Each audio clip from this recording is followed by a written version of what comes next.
Hi, and welcome to this short video on how to determine if a development permit area applies to a property within Squamish by using the online and interactive district web maps. A development permit area, or DPA, is a set of policies and guidelines outlined in the official community plan that guide the planning and development of lands within hazardous or environmentally sensitive areas, as well as the form and character of multi-unit, commercial, industrial, and mixed-use developments. Before you begin planning your property's improvements, it's important to check to see if the land is subject to any of the development permit areas, as your development, construction, or alteration may be subject to conditions before any work takes place. This can be easily done via the district's online web maps. To begin, go to squamish.ca in your web browser, and then scroll down to find Open Data. From there, you can select Launch Web Maps. When your system has loaded the map, you can find the property either by zooming into the area or type your address in the top right-hand search bar.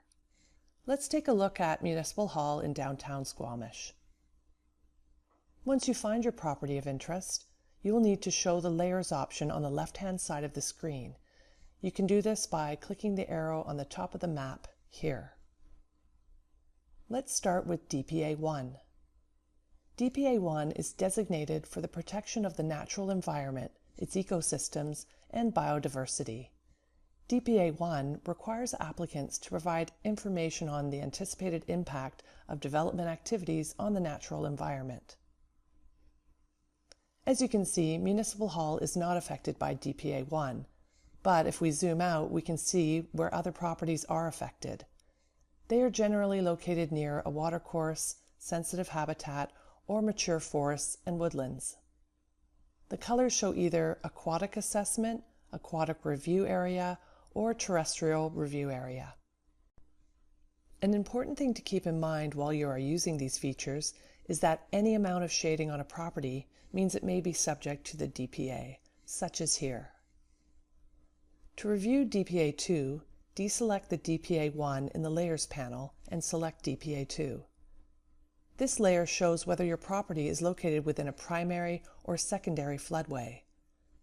A primary floodway indicates the property may be affected by a major river system, while a secondary indicates the property is located within a critical flood conveyance corridor within a dike-protected floodplain. In other words, areas where overflowing floodwaters may move through the area during an event. As you can see, the roads in downtown Squamish are affected by secondary floodways. Now let's take a look at DPA 11. This DPA applies to all areas of Squamish, as you can see here. DPA 11 was established for the protection from hazardous conditions associated with wildfires and is divided into primary and secondary wildfire. Property owners will need to comply to all DPA 11 guidelines as outlined in the official community plan beginning on page 240.